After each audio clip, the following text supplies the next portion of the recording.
Hi guys, Marcus here and welcome to Chinese Entertainment Update June 1st, 2021. I release episodes every Tuesday, Thursday, and Sunday, and this is episode 393. Now because I use Chinese names quite a bit on my show, if you want the English spelling of them, click CC for English subs. I create them myself. In today's episode, Xiao Zhan performs on Boiling Point. Zhang Zhehan calls the cops after his itinerary is hacked. And my final thoughts on Court Lady. But first, here's what's recently premiered.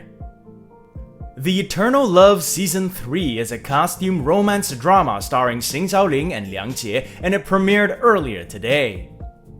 Xing Zhaoling and Liang Jie reprised their roles as the 8th Prince, Mo Liancheng, and the Time Traveler, Xiao Zhan, respectively in this third season. This time, she is a princess tasked to find a suitor, and he is one of her options, but the catch is, he has no memories of anything they've gone through in the first 2 seasons. She does the chasing, he does the running, and the rom-com games begin. So this is one of those surprise last-minute premieres, even though we knew it was coming, just not this soon. They literally announced at 6 p.m. China time that they would premiere at 8 p.m. In any case, it's here. Those of you who have been waiting, wait no more. The drama is slated for 30 episodes and is available on WeTV with English subs. My Dear Guardian is a military drama starring Johnny Huang and Li Qing, and it premiered earlier today. It follows a romance between a straight-laced military officer played by Johnny Huang and a warm and gentle army doctor played by Li Qing as they fulfill their duties in times of conflict. The last drama I saw featuring a female medical professional and a male uniformed protector type was You Are My Hero with Sandra Ma and Bai Jingting. That wasn't that long ago, so I might put My Dear Guardian on ice for a little while and maybe pick it up later on. My Dear Guardian is slated for 40 episodes and is available on iq.com with English subs. And that's it for what's recently premiered. Moving on, here are some other drama updates and thoughts. Chang'an Memories, also known as Forever and Ever 2, is an upcoming costume drama starring Ellen Ren and Bai Lu, and they acquired their distribution license yesterday. This is a portion of their notice. The costume drama is slated for 24 episodes. The acquisition of a distribution license is the first step to getting a premiere date, so that's good news. But it doesn't necessarily mean that the premiere date is coming soon. I will update again on that front. Miss the Dragon is a fantasy costume drama starring Dylan Wang and Bambi Zhu, and it premiered on May 10th. They aired their finale yesterday, and apparently, many fans were dissatisfied with the ending.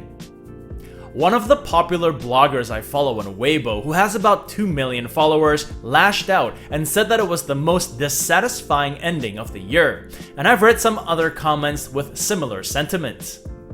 The drama tells the story of a maidservant played by Bambi Zhu who rescues a snake for her master. Turns out the snake is actually a 1,000-year-old dragon played by Dylan Wang, and now he wants to marry her to repay her kindness. Their courtship and romance ends up spanning 3 lifetimes. So that's the synopsis I got. Personally, I didn't follow the drama, so I can't give an opinion on the ending, but those of you who did can chime in the comment section and air your grievances as well, or, if you're so inclined, defend the drama's ending. And that's it for drama news. Moving on, we have some celebrity news. And we begin with Xiao Zhan, who was trending yesterday for his stage performance on Boiling Night. I'm still not exactly sure what Boiling Night is even after reading about it. I just know it's a Beijing satellite TV program and many celebrities went on there to perform. Xiao Zhan performed a couple of songs, Let Me Stay By Your Side and Bamboo Rock. You can find his performance on YouTube and most other social media platforms. There were over 30 performers on the night. Other than Xiao Zhan, there was also Chris Wu and Bai Jingting among others. Zhang Zhehan calls the cops after his flight itinerary is hacked. These days, it's not unusual for Zhang Zhehan to see fans chasing his vehicle, waiting for him at airports, and screaming his name at the top of their lungs. But he recently called the cops after someone seriously invaded his privacy and caused him a whole lot of inconvenience. On May 29th, his studio released a statement to say that his team and his recent flight details had been repeatedly tampered with. Someone hacked into their itinerary and changed their boarding and seat information. This caused a big holdup as they were waiting to board their plane.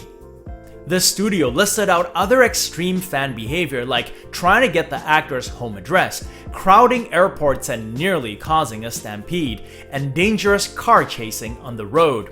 They said that these behaviors jeopardized Zhang Zhehan's safety and that they wouldn't hesitate to take legal action, like they've already done. So the same thing happened to Simon Gong, his co-star in Word of Honor not that long ago. Another person with too much time on their hands hacked into his flight itinerary and changed his seats. First of all, I'm still puzzled as to how someone can simply hack into another's itinerary, but behavior like this just has the sole purpose of causing mischief and inconvenience. Like I said, just people with too much time on their hands, and I don't think they're fans because why would a fan do this to their idol? In any case, I hope the authorities get to the bottom of this, and maybe those airlines can tighten up security on their customers' online itineraries. And moving on, I recently finished watching the palace drama Court Lady starring Li Yitong and Xu Kai, and here are my final thoughts on it, no spoilers. Usually, when I'm finished any drama, I'll give my final thoughts by saying some of what I liked about it and some of what I didn't. I'll do the same with Court Lady. To date, the drama has an average 5.4 rating out of only about 24,000 ratings on Douban. For me, this was a drama of two halves, or two portions if you will. It had a total of 55 episodes, and the first 30 or 40 I really enjoyed. In fact, it was on its way to becoming my palace drama of the year, but the last 20 or so episodes really took a nosedive. I would give it about, the same rating as I got on Douban, about a 5.5, maybe 6. It's just a shame because I thought it had so much potential. So here's some of what I liked about it. 1. Li Yitong was terrific. This was undoubtedly the best performance of hers I've seen yet. She was emotive when she needed to be and subtle when the scene called for it. I thought she embodied the titular court lady very well. 2. Xu Kai had good comedic timing. He gelled well with Li Yitong and also with the other actors who played his parents and his brothers. 3. And speaking of other actors, they were great. Li Zifeng, who played the first prince, was terrific, and Miao Pu, who plays the empress, was in my opinion the standout performer. I didn't like her character all that much, but I thought her performance was masterful. 4. The production design, the sets, props, and costumes were all very detailed and impressive. The ending was not bad. They tied up all the loose ends and it was a good ending for the lead couple, so that's another plus. Now here's some of what I didn't like about it. 1. Some characters made some foolish and unnecessary decisions that was frustrating to watch. I guess that's on the writers. 2. And also on the writers, an inconsistent emperor, wise and strong in one scene and weak and gullible in another. And he was always crying. 3. The two lead characters weren't shown much together. Now that wasn't necessarily a bad thing for me because I enjoyed some of the other storylines, but some viewers might have found that annoying. And lastly, 4. For whatever reason, a big and important chunk of the drama was missing between episode 46 and 47. I think it was likely a censorship issue. And on that note, it's Tuesday today, so it's time for another segment of Where's Marcus At?